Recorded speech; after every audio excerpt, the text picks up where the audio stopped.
Agree too. So look, Will, let's get into it because I'm just giddy over here. I'm just giddy. Who's your favorite?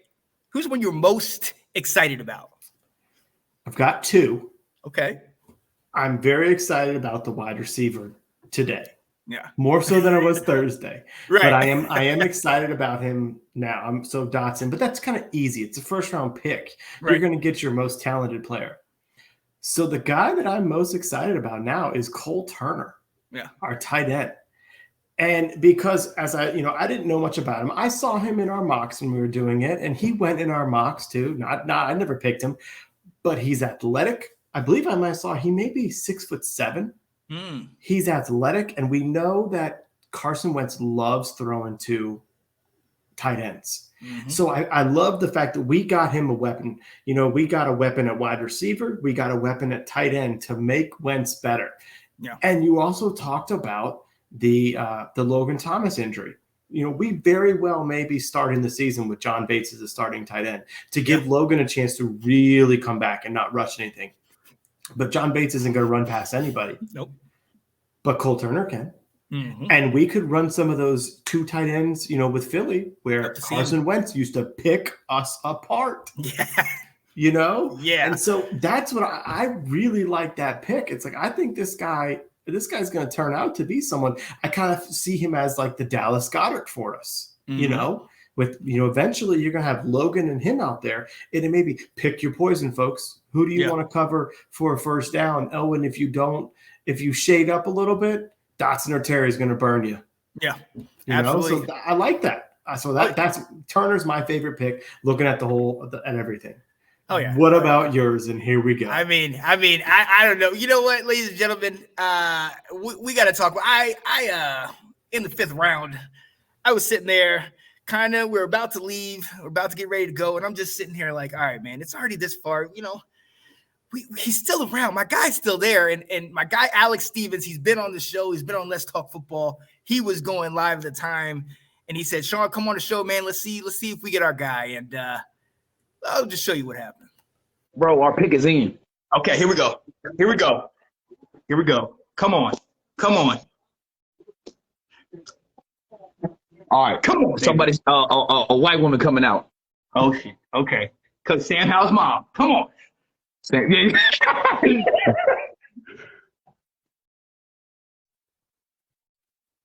Sam Howell. Come on. We got him. Let's go.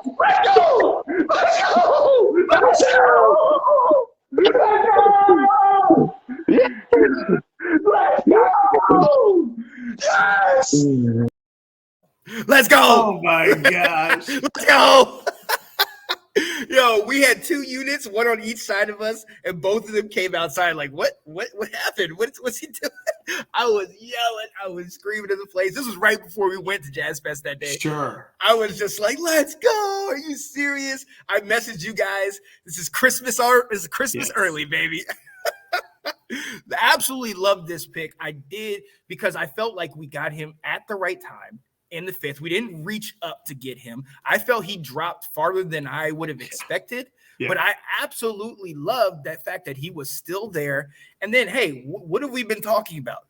A lot of these quarterbacks, these rookie quarterbacks, are being paired with a college teammate. Trevor Lawrence has ETN, but you got Jalen Hurts with Devontae Adams. You got Burrow with Chase this past year. You saw what they did. In my opinion, getting Sam Howell and pairing him up with De'Ami Brown, for the very least, now these guys are comfortable. Now they got their buddies. And we also know how they're the best duo in the Carolinas. Did you? Let's go. Yeah, look at him talking to him. Look at one hand tapping it to himself. See that? See how Sam Howell throws that soft ball? It just goes right into his hands. Oh, man, it's going to be a great year, baby. Let's go. Yeah, I remember that game, and I remember being furious. I'm like, who is this freshman quarterback who's torching? Mukwama went to the NFL. I'm like, who is this guy? What is happening out here? Oh, my goodness. I loved it. But look, but in all honesty, like I said, like that year, the year after that, he had De'Ami Brown, Daz Newsome, Michael Carter, Javonte Williams. I've told you guys this all off season. All 4 of those guys went over 1,000 yards under that Mac Brown offense. It's a pro-style offense. He's been a 3-year starter. You talked about he started as a freshman. The last year that I think Clemson won it all, we had them on the ropes. We lost to them 24-22, and we decided to run an option for our 2-point conversion, which was the dumbest move that we ever could have made. But, I mean, we were in it. He had that team going. And last year, everybody kind of picked on how he did last year. And, yeah, he fell off a little bit, but all of his talent was gone. You know what I mean? He had Josh Downs and Ty Chandler. You know, one of the guys had been there. One of the guys was a transfer. These guys weren't at that level. A lot of those guys went to the league because of how good they played with him in that system. And I just thought this was a great move for us and at the right time. That's what got it. That's what got it for me, is that when we got him in the 5th, I was said, oh, that's perfect. That's absolutely perfect. That's absolutely perfect. So, yeah, you knew where I stood on that one. That's no brainer. And you know what, though? Ron Rivera said that. Was he said, you know, he absolutely had a down year his last year, but he lost so much NFL talent. Yes. And one of the scouts' reports on him was basically, you said he looked at that one wide receiver, and if he wasn't open, he ran it. There it is. Yeah. You know, he wasn't trusting anybody else. So it really was hard to evaluate this past year. So, yes, I know. And I think we'll still get into a little bit of it too. But, that was so much fun for you. Like, for me to let you have this. And seeing that reaction, I don't know who was more excited about their quarterback pick. Is it Sid with Kenny Pickett? Right. Or is it Sean with Sam Howell? And I didn't know that Alex wanted him that bad either. That was surprising to me. And so he had said something to me. We had been talking back and forth about that. And we were kind of like, okay, we're not going to get a Willis. We're not going to get Pickett, you know, Desmond Ridder, all these. We're not going to get these early guys. And I was sitting and I've been saying Sam Howell for good part of a year, if not longer. I mean, I'm sure we could find tape last year where I was like, wait till Sam Howell comes out in the draft and let's go ahead and get him. Yeah. You know what I mean? And I had talked to him about that. And I was just telling him, man, go watch the tape. Go watch the tape. And he came back, was like, oh, yeah, this is the guy we need to get. And at the time that we got him, I think it was a great move. And it was definitely something that I did not expect per se, but I definitely was hyped about it. But then again, you mentioned Sid. I didn't expect that either. But then when you think about how they played it, that he's been in there, he's been right under their nose for the past 5 years at Pitt. Mm-hmm. And then they did all this hoopla about Malik Willis because they were just bluffing. They were just bluffing. They wanted Pickett to fall to them. He did. So I know he was hyped. Yes. But no, you already know where I stood. Well, I mean, all these quarterbacks though, besides Pickett, like honestly, if you look at it, it's congrats to Pittsburgh for getting the guy you wanted. Yeah. Did you need to draft him at 20? No.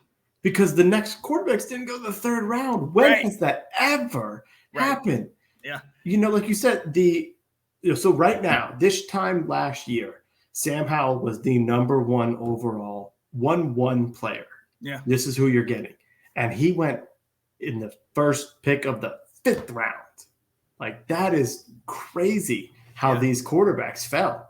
Like, we heard that they weren't being valued, but this is where when I talk about, like, I didn't care much about big boards and mocks at the end, because nobody saw teams really saying, like, not only do we not love this quarterback class, we don't even like it. Right. They basically said, F you all. Yeah. We're drafting guys that are going to be our special teams player instead of a potential quarterback. That's how devalued these teams thought about and how much they thought these quarterbacks this year were that bad.